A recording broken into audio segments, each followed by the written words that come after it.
जिस झोपड़ी ने विश्वनाथ को सत्ता का स्वाद चखाया था, अब वही झोपड़ी विश्वनाथ को सबसे बेबस और लाचार बना देने वाली थी। ये 1987 के अप्रैल का आखिरी सप्ताह था। एक आम सा दिन था जो गुजर चुका था, एक ना भूल सकने वाली रात थी जो बस आने को थी।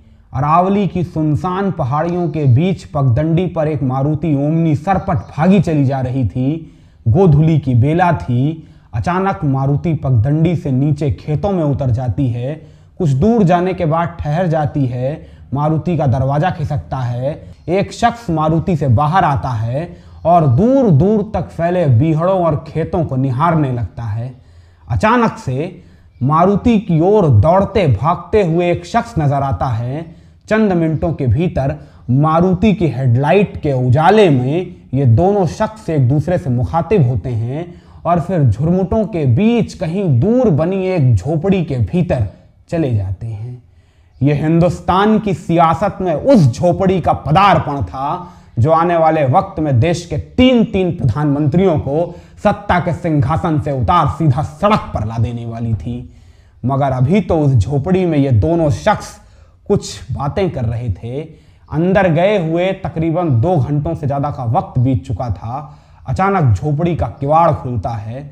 दोनों शख्स बाहर आते हैं, एक दूसरे को प्रणाम करते हैं। मारुति से वहां आया हुआ शख्स वापस मारुति में सवार हो जाता है।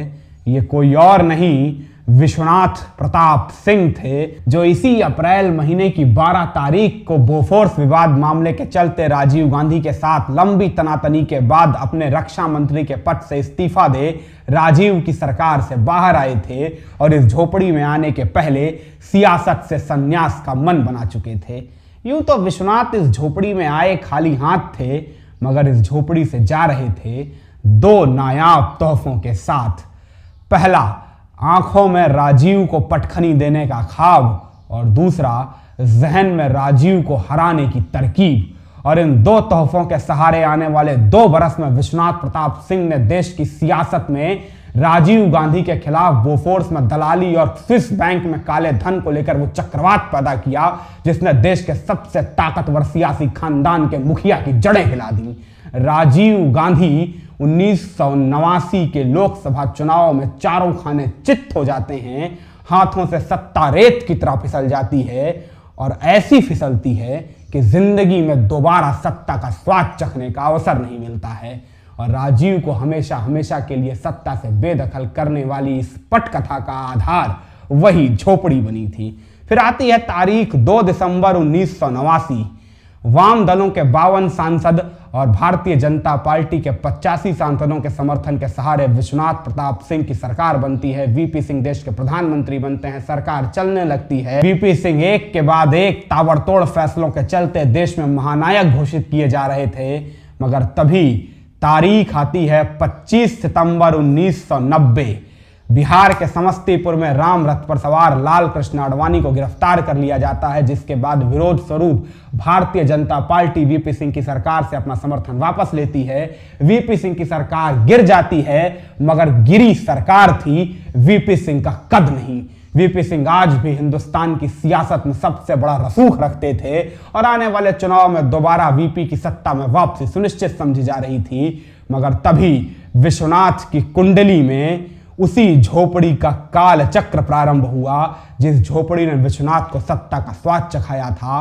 अब वही झोपड़ी विश्वनाथ को सबसे बेबस और लाचार बना देने वाली थी, क्योंकि इसी झोपड़ी को बनाने वाले और झोपड़ी के भीतर उस मुलाकात में राजीव को हराने का ख्वाब और राजीव को हराने की तरकीब देने वाले चंद्रशेखर अब विश्वनाथ से बगावत करने के मूड में थे। विश्वनाथ की ही पार्टी जनता दल के 64 सांसदों के सहारे चंद्रशेखर ने बगावत कर दी तो वीपी सिंह सियासत के हाशिए पर जा पहुंचे। हाशिए पर ऐसा पहुंचे कि दोबारा सक्रिय सियासत में लौटने का कोई रास्ता ही नहीं मिला। वीपी सिंह 1989 के उसी लोकसभा चुनाव के बाद हिंदुस्तान की सक्रिय सियासत में निष्प्रभावी हो चुके थे और इस पटकथा का भी आधार वही झोपड़ी थी, वही मुलाकात थी, झोपड़ी को बनाने वाला वही चेहरा था, चंद्रशेखर, जो 10 नवंबर 1990 को कांग्रेस के 197 सांसदों के बाहरी समर्थन के सहारे देश के प्रधानमंत्री के पद पर लग जा पहुंचा था। चंद्रशेखर अब देश के प्रधानमंत्री बन चुके थे। बेहद सहज सरल स्वभाव के चंद्रशेखर प्रधानमंत्री के पद पर बैठते ही अपनी सहजता का परिचय देते हुए तमाम जटिल फैसले बेहद सहजता और सजगता के साथ ताबड़तोड़ गति से ले रहे थे। चंद्रशेखर के किए गए इन बड़े फैसलों के चलते ही देश दुनिया के अखबार चंद्रशेखर की इस जोड़ तोड़ की सरकार को पंडित जवाहरलाल नेहरू के बाद भारत की सबसे प्रभावशाली ढंग से काम करने वाली सरकार की संज्ञा दे रहे थे। मगर जल्द ही तारीख आती है 5 मार्च 1991। राजीव गांधी के आवास के सामने लगी चाय की टपरी पर हरियाणा सीआईडी के 2 सिपाही चाय पीते हुए पाए जाते हैं। कांग्रेस पूरे देश में बवाल काट देती है कि चंद्रशेखर की सरकार राजीव गांधी की जासूसी करवा रही है। चंद्रशेखर राजीव से व्यक्तिगत संपर्क साध कर स्पष्टीकरण देते हैं। राजीव की ओर से भी सकारात्मक प्रतिक्रिया आती है। चंद्रशेखर को लगता है अध्याय यहीं समाप्त। मगर यह चंद्रशेखर की सबसे बड़ी भूल साबित हुई जब अगले रोज चंद्रशेखर बतौर प्रधानमंत्री लोकसभा में अपना भाषण देने के लिए सदन पहुंचते हैं तो नजारा हैरान करने वाला था। चंद्रशेखर को समर्थन देने वाले 197 कांग्रेसी सांसद बतौर प्रधानमंत्री चंद्रशेखर के दिए गए भाषण के एक लफ्ज भी सुनने को तैयार नहीं थे।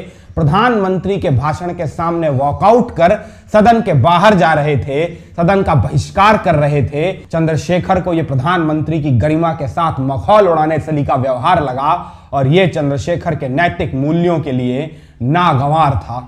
चंद्रशेखर को तुरंत स्मरण में आई वही झोपड़ी, जिस झोपड़ी की स्थापना उन्होंने राजनीति में शुचिता और नैतिकता के प्रतीक के तौर पे की थी।